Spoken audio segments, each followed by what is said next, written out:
أعوذ بالله من الشيطان الرجيم بسم الله الرحمن الرحيم ربي اشرح لي صدري ويسر لي أمري واحلل عقدة من لساني يفقه قولي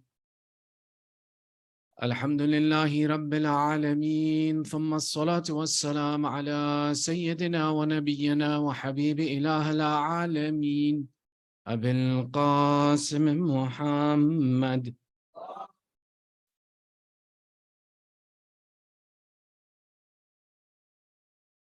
وعلى آله الطيبين الطاهرين المعصومين واللعنة على أعدائهم أجمعين من الآن إلى قيام يوم الدين.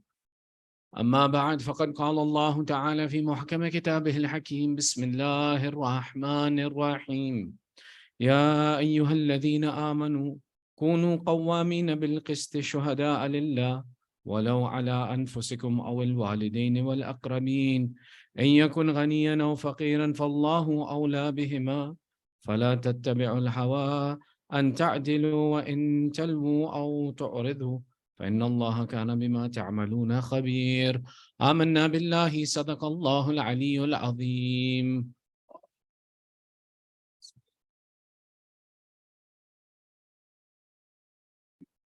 Your second salawat for love of Muhammad wa Ali Muhammad.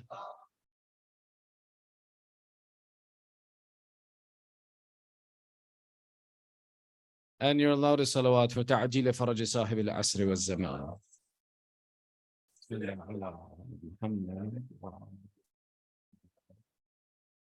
أعظم الله أجورنا وأجوركم بذكر المسائب أبا عبد الله. May Allah increase in our reward for commemorating the difficulties of Imam Hussain. We've been talking about the topic of justice and how it relates to society. And maybe many of you are waiting for this verse to be included in our conversation. For those that are unfamiliar, the verse that we're beginning our conversation with today is from Surah Nisa, the 4th chapter of the Holy Quran, verse number 135. Famously, this verse is in Harvard Law School, written and inscribed over the faculty library about the significance of the concept of justice in Islam. And inshallah, today we'll do a bit of analysis around this verse, but we've been talking about the idea of justice of Allah, and we were discussing yesterday the concept of how can God be just when we see bad things happen in the world. And we broke down our discussion to say that there are two categories of bad things that happen indiscriminately to people. One we described was natural disasters, and we spent yesterday talking about how natural disasters are bad on the basis of an egocentric process of thought of humanity. That when it happens to me, then it's bad. Otherwise, I don't really care. The other aspect in this conversation of bad things that happen indiscriminately and how can God be just when bad things happen to good people is the conversation of that which is a man-made disaster.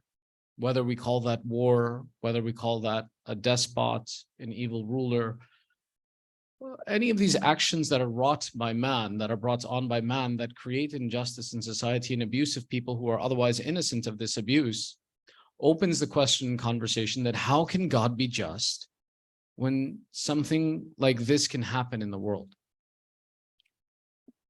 The conversation of understanding Allah's justice when we see evil in this world comes back to the understanding of having strong aqaid and understanding the fundamentals of faith.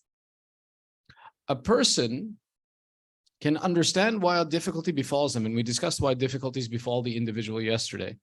But when something is indiscriminate, for example, in an act of war, someone drops a bomb on a people. And this bomb doesn't just hit people who are combatants, it hits innocent people as well too. It hits children, it hits old people, it hits women. The consequence of this action, a person watching it sometimes comes to the conclusion, he says, how can there be a God when something like this happens? This is a misunderstanding of what it is that we want Allah to do, right? The question implies that Allah should not allow these people to be hurt because they didn't do anything wrong. Well, then that defeats the purpose of existence and creation. That Allah created us to fulfill a purpose of attaining heaven. To attain heaven, we have to have free will. We have to have the ability to make choices and decisions to decide to commit an action or not to commit an action. If Allah limits one person from committing an action because it can negatively affect others, then that person doesn't have free will anymore. Allah took that away. The consequence of the presence of free will in humanity is that people will abuse the rights of others and people will do good for others. And this is the way that they will either earn a reward or punishment with Allah. Sometimes when we look at something this bad, we make this and we say, well, who cares? Why did Allah give us free will? If Allah didn't want to give us free will and He wanted us just to worship Him, Allah already has a creation like that, the malaika. The malaika worship Allah without questioning Him, without thinking about the thought of good, bad, or otherwise, and they understand the position of Allah and they fulfill it. Allah's creation of humanity is to show the azamat of His greatness, to say that in this man, I included in him the animalistic characteristics and I included in him the angelic characteristics. The beauty of Allah is such that as long as one has an intellect, that they will overcome all of the flaws to get closer to Allah because they know He is present. So the uniqueness of the test in humanity is that in spite of the difficulties we have, we turn back to Allah, that this free will is present. There are many ways of explaining this concept, and I'm worried you guys have glass looks in your eyes. Are we okay? Sallu ala Muhammad wa ali Muhammad.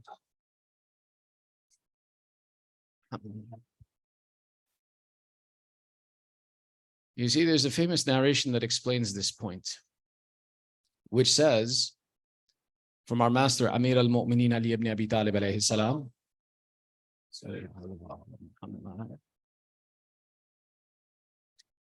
Allah created angels with an intellect but no desire. And Allah created animals with shahwat, with desires, but no intellect.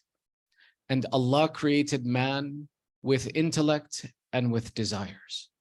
So when man prefers his intellect over his desires, he becomes better than the angels. But when man prefers his desires over his intellect, he becomes worse than the animals. This explanation tells us and explains to us that the role of humanity was to demonstrate that the beauty of Allah's creation is such that if we live in this world, we will prefer Allah and want to know Allah and get closer to Him in spite of any of the difficulties that come to us. So when we see, for example, bad qualities, first off, most of humanity doesn't do evil. There are some who wind up corrupted and make mistakes and do bad things and commit evil, but that isn't a reflection of humanity as a whole. Rather, what we say is that those people, when they make these mistakes and these corruptions, they become the process by which we are tested by Allah. The test is going to come. Sometimes it comes through these people. The reality is that a person who knows that Allah exists is not overcome by these difficulties. That a person who knows that the presence of Allah is there, knows that the justice of Allah is there as well too, and he's not overcome by the challenges that are faced when someone causes oppression. Why? Because human justice can never compensate a person for the evil that they do the same way it cannot compensate a person for the good that they do. You have to know that Allah is present. Shall I explain how? Sallu ala Muhammad wa ali Muhammad.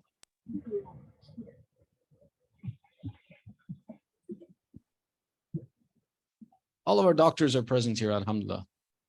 Ask them how many lives they've saved. Not right now, but I mean in general. And they'll tell you we've saved people's lives. They added days to someone's life who otherwise, without them being present, would have died. What was the compensation they received for it? Did their life increase even by one day? No. Think of an oppressor, a despot. These oppressors, they killed so many people. But when it came time to punish them in this world, we couldn't kill them more than one time. They may have killed thousands, hundreds of thousands, millions of people, but the justice of man was such that it could never compensate them for the sins that they had committed and the people that they had killed. So meaning that humanity, no matter how good you are, can never increase your life and give you more life because of the lives that you saved. And if you, na'uzubillah, took someone's life, humanity can't take your life more than one time.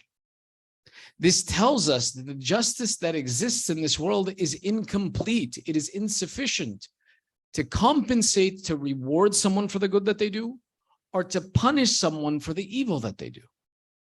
So these things tell us that there has to be a point in time, there has to be a place, there has to be an environment in which Allah will give everyone the just reward that they deserve for the good things that they did in this life, and a place where they will receive the punishment for the sins that they committed in this life.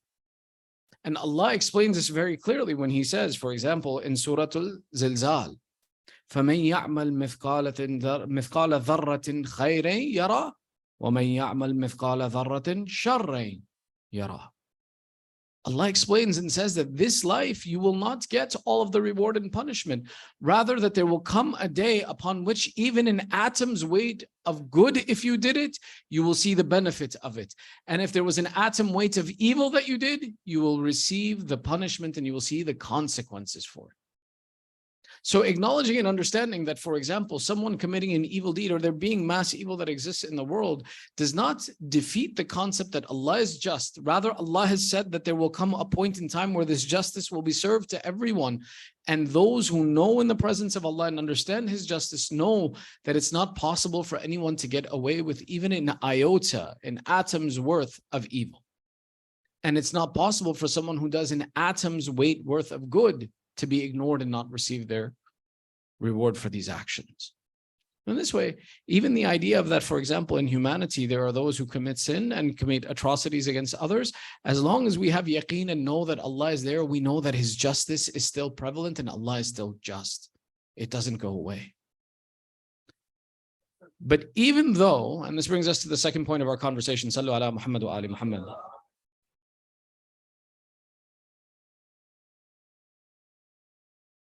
Even though we know that the justice of Allah is there, Allah still wants us to be cognizant and aware of creating justice amongst ourselves.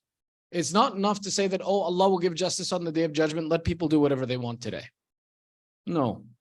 Allah wants us to even now create justice amongst ourselves, and the severity of that justice or the sincerity or the thoroughness of that justice is in this verse that we are talking about, that talks about the idea where Allah says, Ya ayyuhalladhina amanu كونوا قوامين بالقسط شهداء لله ولو على أنفسكم أو الوالدين والأقربين. Allah makes a statement. He says, oh, those of you who have faith, He says, be maintainers of justice. Keep justice in society. Society needs justice. And bear witness for the sake of Allah, even if it is against yourself or your parents or your relatives. Allah explains the severity of justice in this verse and says that society is reliant upon justice. Don't wait for the Day of Judgment for justice to be given. Today, if you follow me, that you should be someone who establishes and creates justice in your environment in society. The importance of justice in society, we take a look and we see from Imam Ali ibn Abi Talib alayhi salam.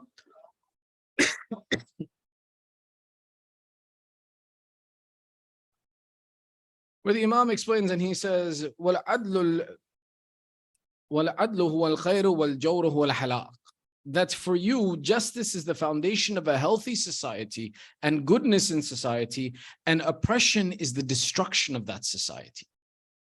The Ahlul Bayt taught us and insisted that when society needs to be established, the most important fundamental of this is that you practice the concept of justice and that you establish relationships amongst each other with justice and prefer the justice of Allah over your relationships in society. This is why Allah specifies it when He says that be someone who establishes justice even if it is against yourself or against your parents or your relatives. If they were to be poor people, Allah elaborates and continues in verse number 135. He says, if they were if they were poor or rich or poor, that Allah is certainly closer to them. That don't let someone's wealth and consideration of are they poor or are they rich influence your ability to perform and offer justice to society. Rather, look to the concept of justice being more important.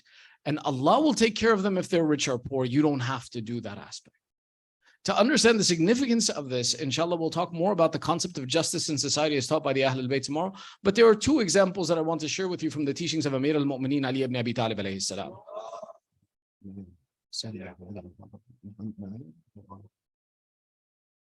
The idea of justice is taught extensively by Imam Ali because of all of the A'immah, the one who had the longest period of having authority over society, temporal authority as well as religious authority, was Amir al-Mu'mineen for that period of 4 years and 9 months.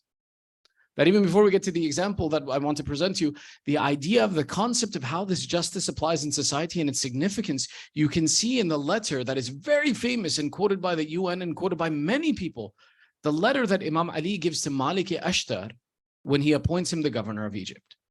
Now, this letter is a very important letter that every mu'min should read to understand what it is that Islamic governance should look like. And the history of it goes that when Malik-i-Ashtar now, understand who Malik-i-Ashtar was. Malik-i-Ashtar, Imam Ali describes, he says, "Oh Malik, you are to me in my support the way I was the support to Rasulullah." You understand how important that is? Sallu ala Muhammad wa ali Muhammad.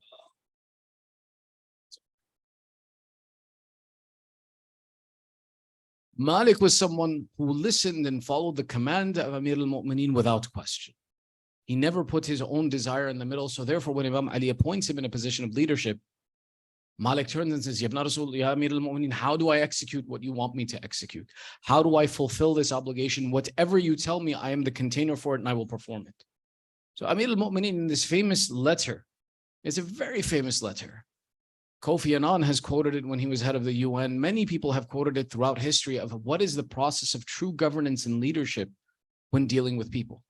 And in it, Imam Ali breaks out the various relationships in society to teach us how to manage justice. Some of the categories that he talks about that how to deal with a common person, how to deal with the position members of the government, how to deal with the army and military, judiciary, the treasury, the religious authorities in the community, the businessmen, the poor, what the roles of the governor himself are, what his responsibilities are, and how to interact with other societies. All of the aspects of governance, Amir al-Mu'mineen outlines and lays out in perfect order. One of the most famous quotes, and we'll mention it just because it's common and everyone's heard it. One of the most famous quotes of this letter is what? That mankind is either your brother in faith or your equal in humanity. But the letter has so much more than that. In the relationships and the concepts of how to deal with people in society, Imam is explaining the significance and the attribute of being a witness even against yourself. Imam Ali was not foreign to this. Imam Ali was the one who dispensed justice and wanted us to establish justice in such a way that even if it was not in your best interest, it was justice and therefore it had to be. Which tells us of this first story. Sallu ala Muhammad wa ali Muhammad.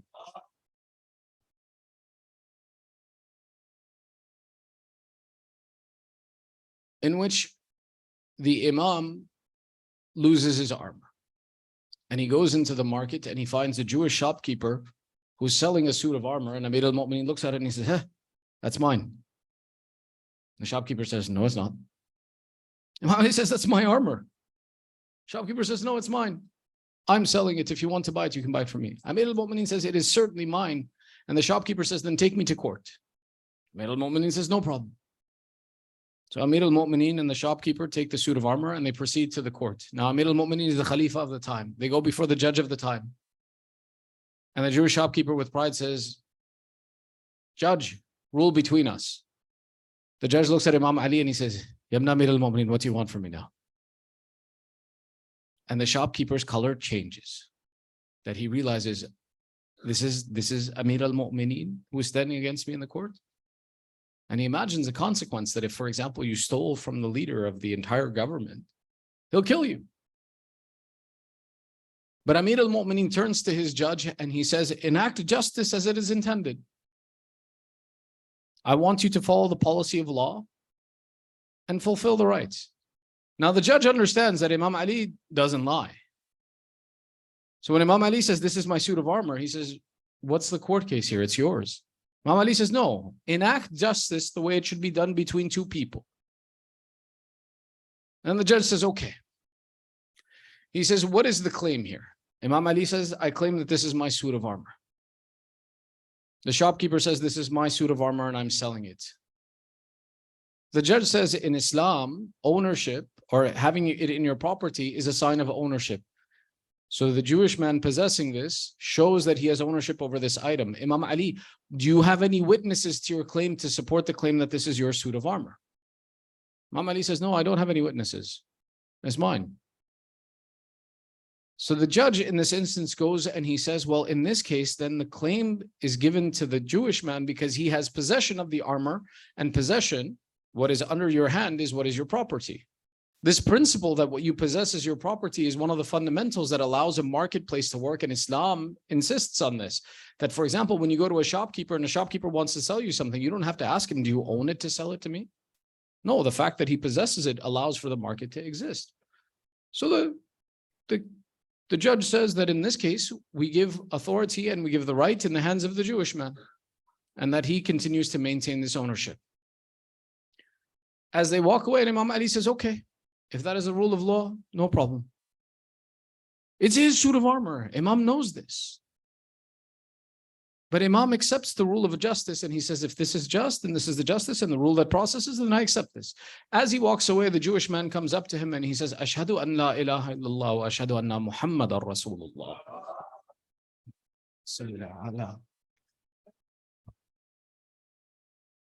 He says, Amir al-Mu'minin, I knew this was your suit of armor, because when you were coming back from the battle, it fell off of one of the camels, and I found it in the desert, and I took it.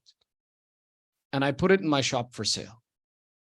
But he says, I did not expect from you this level of justice. That's one who, even though it's truly his and has the authority to take it from me and can force me to give it to him, still submitted to the rule of law and followed the law regardless of the power and authority and the truth that was with him. He says, that has to be the religion of Allah. And the one who executes it has to be the authority of Allah on this earth. And therefore, I submit myself to Islam, and here is your suit of armor.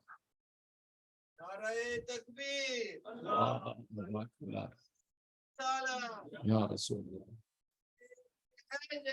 Ya Ali. Allahumma salli ala Muhammad wa ali Muhammad. There are many, many amazing stories of the justice of Imam Ali. And one of the places that, if Allah gives us tawfiq to go to, is Masjid-e-Kufa. Masjid-e-Kufa is one of those places on this earth where all of the Anbiya have prayed. All of the Anbiya. And there's tariq behind it. And to pray in this masjid, 1 rakat is equal in reward to 1,000 rakat prayed anywhere else. Let me explain. If you pray 1 rakat there, doesn't mean 1,000 rakat are forgiven. The reward is the equivalent of 1,000 rakat. In Masjid-e-Kufa is a place called Daqqat al-Qadha, the place where Imam Ali would sit and then pass justice over the people. And there are many of these narrations that come to us from this location. One of the interesting narrations comes to us about a person by the name of Ubaydullah ibn Hur al-Ju'fi. Ubaydullah ibn Hur al-Ju'fi has a very interesting history in the tariq of Islam. When Imam Hussain alayhi salam went to the land of Karbala, he found a tent that was already planted there. And he said, whose tent does this belong to? And it belonged to a person by the name of Ubaydullah ibn Hur al-Ju'fi. And Imam Hussain actually went to him and invited Ubaydullah ibn Hur to join the army of Imam Hussain. And Ubaydullah said, I came to Karbala to actually avoid you. I don't want to be part of this problem. If you would like, you can take my horse and run away, and I'll take your family back to Medina. And Imam said to him, I don't want this from you. And if you don't want to support us, then leave this land so that you don't hear us call for justice in that time and you don't answer us. So Ubaydullah was someone who was actually present in the event of Karbala and ran away from the field of Karbala. And the first person who came back in regret after the event of Karbala was Ubaydullah, and he recited, the first one to recite poetry over the grave of Imam Hussain was this Ubaydullah. But his history actually begins earlier. Ubaydullah was one of the soldiers of Imam Ali in the Battle of Siffin. The Battle of Siffin was a very long and difficult battle. Very long and very difficult. It went with months and periods of fighting and then breaks and then back to fighting. And there's a period of the Battle of Siffin where the fighting went on day and night constantly. As this fighting in the Battle of Siffin was going on between Muawiyah and his army and Imam Ali and his army, Muawiyah was sending spies into the camp of Imam Ali and trying to bribe the soldiers of Imam Ali. And at one point in time, Ubaydullah got tired of the fighting of Imam Ali and decided, I'm going to run away to the army of Muawiyah. And in the middle of the night, He took his horse and he ran away. Next morning, people got up and they looked for Ubaydullah. They couldn't find him. They assumed he had died. They had assumed that maybe he was killed in the battle, or maybe at night something happened to him and he died. So after a period of fighting, when the people went back to Kufa, the wife of Ubaydullah ibn Hur al-Jawfi came to the other soldiers and asked them, "What happened to my husband? Where is my husband? He didn't come back with you." And they said, "We don't know. He probably died. A lot of people died. Maybe he died. He died." So the wife of Ubaydullah considered herself a widow, performed her iddah, and got married again. After the battle of Siffin finished, and Ubaydullah got sick of the side of Muawiyah, he decided to come back to Kufa. Now, he couldn't walk back into Kufa, so he came back in the middle of the night. And in the middle of the night, when he came back to the city of Kufa, he went to his house, expecting to find his wife, and there was no wife there. The lights were out, and the house was abandoned. So Ubaydullah goes to the door of his neighbor, and he says, "Where's my wife?" And they look at him like he's a ghost. They said, "You were dead." He says, "I'm alive." He says, "Where's my wife?" He said, "Well, she got married again. She's married to so-and-so on the other side of Kufa." So Ubaydullah takes his horse, walks over to the other side of Kufa, knocks on a door. Door opens, his wife stands there, and she looks like she saw a ghost. She says, "You were dead." He says, "I'm alive." She says, "But you were dead." He says, "I'm alive. Let's go home." She says, "What home? I'm married." He says, "How can you be married? I'm alive. You're married to me. I didn't divorce you. You're alive. You're married to me." He says, "Come." She says, "No." He says, "Then tomorrow we'll go to Amir al-Mu'mineen and he'll decide between us." So the next morning comes, Imam Ali is approached by this woman and Ubaydullah ibn Hur al-Jawfi. First question is, "Ubaydullah, where were you?" Ubaydullah says, "I abdicated. I ran away. I left." Imam Ali says, "You did khayana, you did treachery, you did a bad thing. You shouldn't have done this." Ubaydullah was a smart man and he knew the status of Ahlul Bayt. He says, "Ya Ali, will this mistake of mine prevent you from giving me justice?" Now look, the one who is coming in front of the Imam has done treachery. He deserted the Imam. He joined an enemy and fought against the Imam. But Ubaydullah knows the status of Ahlul Bayt, so he says, "Ya Ali, will this action of mine prevent me from receiving justice from you in this moment?" That will that claim prevent me from receiving haqq in this moment? And Imam Ali says, "No." And Imam Ali says, "Haqq is this, that second marriage is void, the first marriage stays in place, and the wife goes home with you." And Imam Ali gives him justice, even though he was someone who deserted the army and was someone who committed treachery against Imam Ali. Sallu ala Muhammad wa ali Muhammad.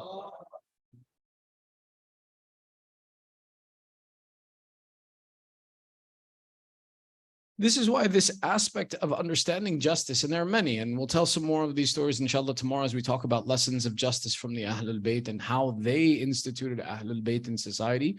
For us to learn the significance of these examples being present is that, one, to understand and have ma'rifat of the Imam and his great status and look at the lessons that he's teaching us, and two, for us to understand that when Allah makes the statement that stand up for justice even against yourself, is that perform haqq even when it's not in your favor. Our societies, our communities are in need of this justice to be performed fairly, that without the absence of this justice, a society falls apart.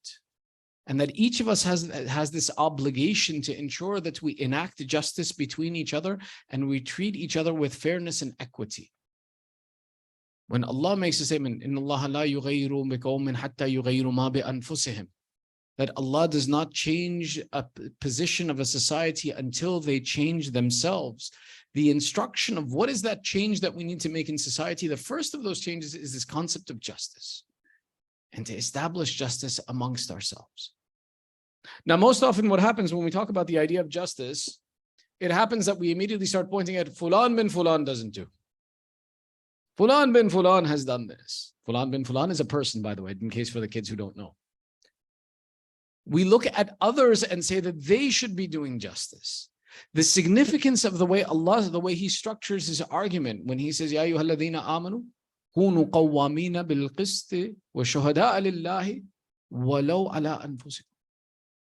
Allah wants us to look at ourselves, that are we being just in the process of how we deal with others?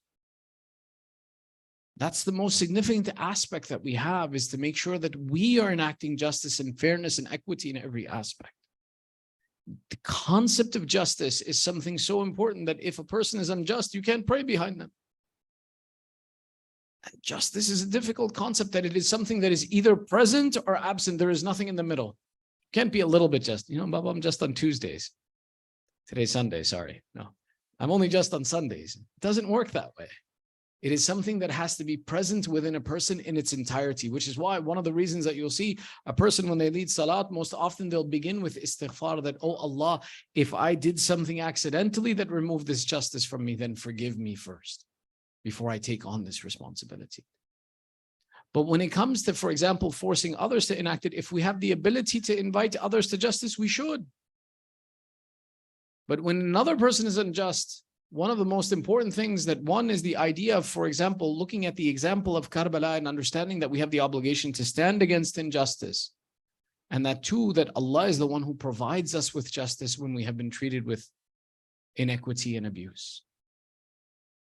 That statement, that Allah is the one who gives justice and that we count on Allah's justice, was seen when we looked at the character of Sayyidah Zainab. There's a very famous line in the court of Ubaidullah ibn Ziyad, the governor of Kufa, right after the events of Karbala, where Ubaidullah asks her, he says, how did you find what Allah did with you?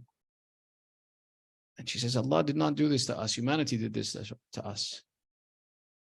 And he says, well, what did you find happened to you? And she says very beautifully, she says, Ma ra'aytu illa jamila. I did not see anything but beauty. Why? Because Sayyidah Zainab was a person who knew that the justice of Allah is over the justice of humanity. That even if humanity has done something that is bad or wrong, Allah will not let them go without the punishment for this. And that if they have gone through trial and tribulation, even if it is at the hands of others, Allah will reward each and every action of tribulation that has been done to a person. This concept of knowing that Allah is the one who fulfills justice is so important, that it's important to know that in your life, and if you can understand this concept, you can have a beautiful life. Allah never does anything bad to you. Think of all of the worst things that have happened to you. Allah never lets anything bad happen to you. Anything that happens to you has that compensation and reward with Allah that you couldn't attain without that difficulty befalling you. That no matter how bad something may have happened, Allah has not done injustice to you, because Allah will reward you for the goodness that you did. This is why we can look at the character of Sayyidah Zainab and see strength. This is why we can see those personalities standing in the field of Karbala, not crying over their losses, but rather being and vying with one another of who would be the first to go and make their sacrifice. Because they knew that the justice and the reward with Allah is something that could not be imagined. Tonight we mention the shahadat of the sons of Sayyidah Zainab. But to understand this, you have to look at the relationship between Sayyidah Zainab and Imam Hussain. When we discuss the masa'ib of Sayyidah Zainab and how difficult it was for us, you have to understand that the relationship between Imam Hussain and Sayyidah Zainab was not a normal relationship. The descriptions right, and they say that Sayyidah Zainab as an infant, when she would cry, the only thing that would stop her from crying would be to look at the face of Imam Hussain. That she was someone who her peace, her comfort in life was her brother Hussain. And she had never been separated from this brother.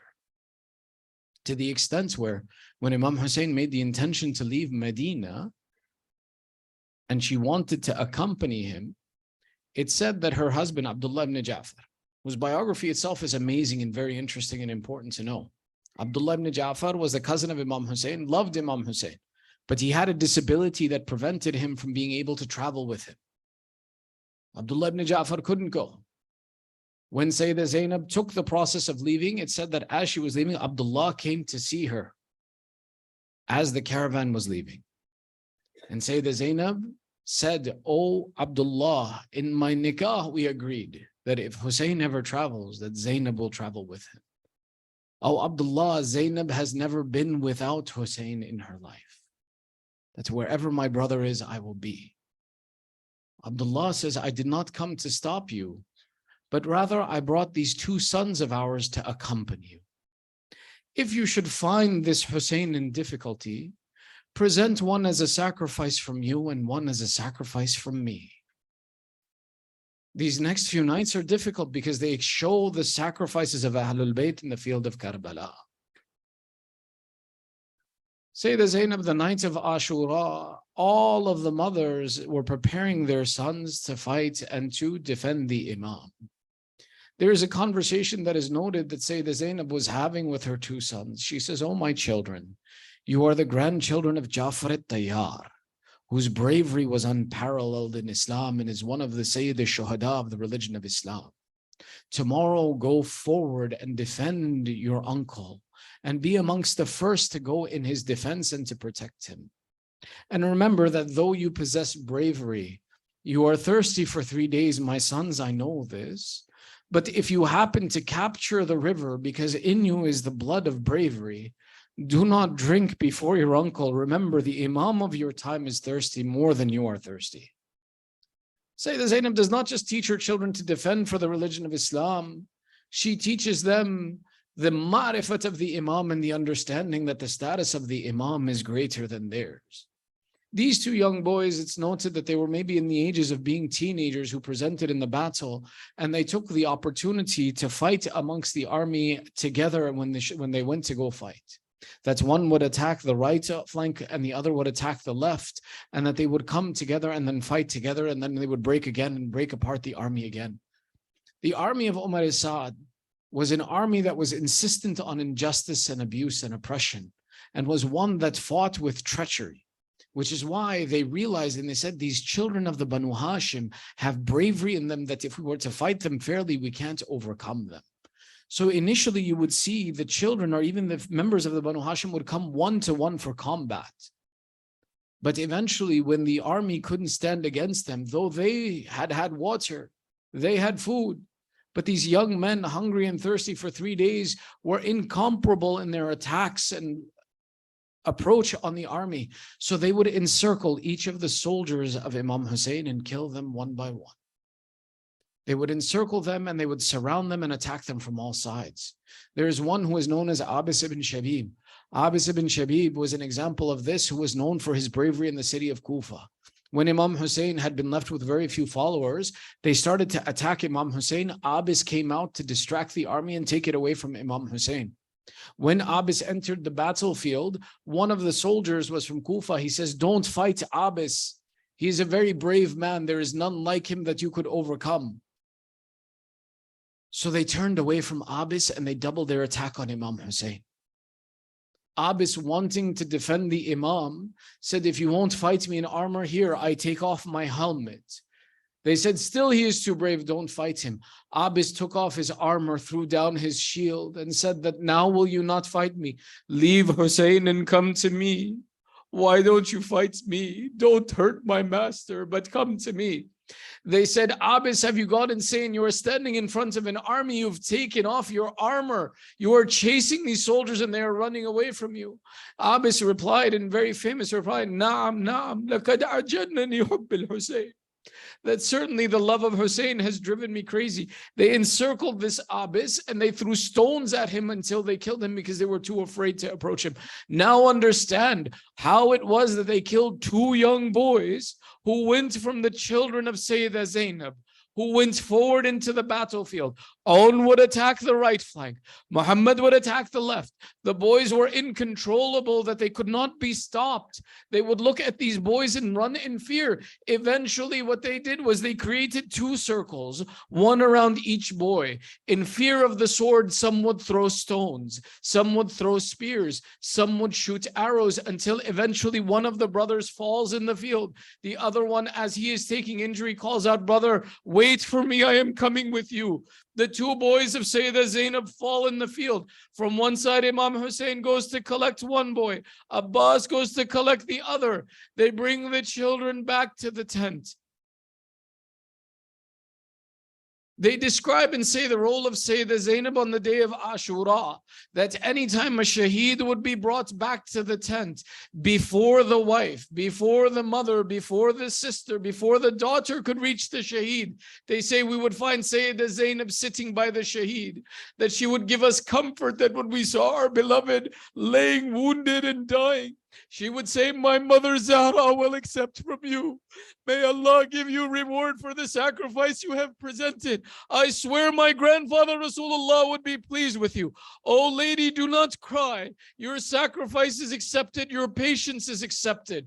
Sayyidah Zainab was the first to meet every shaheed, to calm and to support every woman who lost a relative. Except, they say, when these two young boys were brought, Abu Abdullah stood and he said, where is my sister Zainab? Why does she not bid farewell to her own children?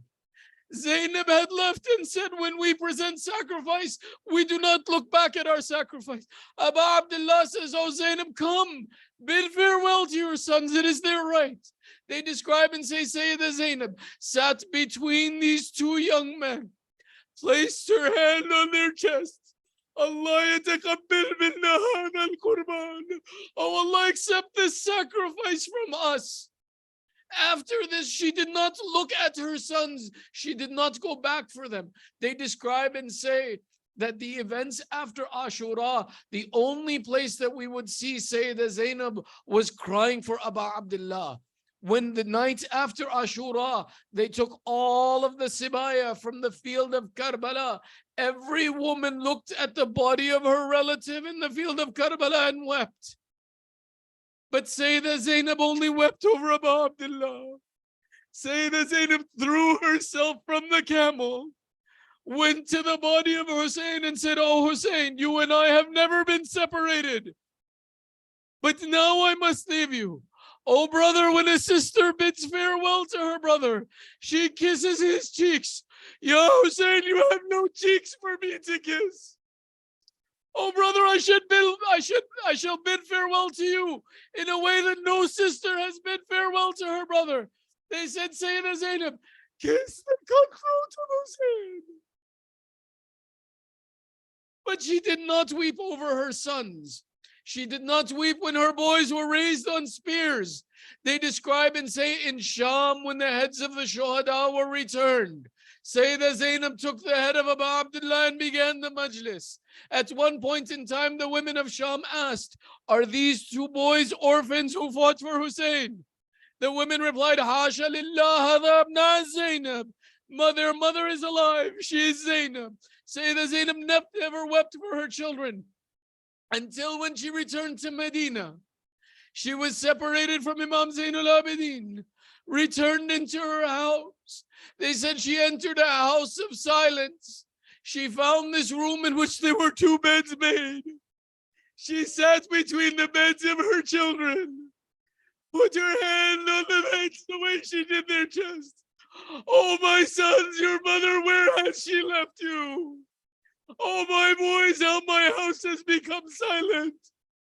Oh, my children, forgive your mother that she did not weep over you.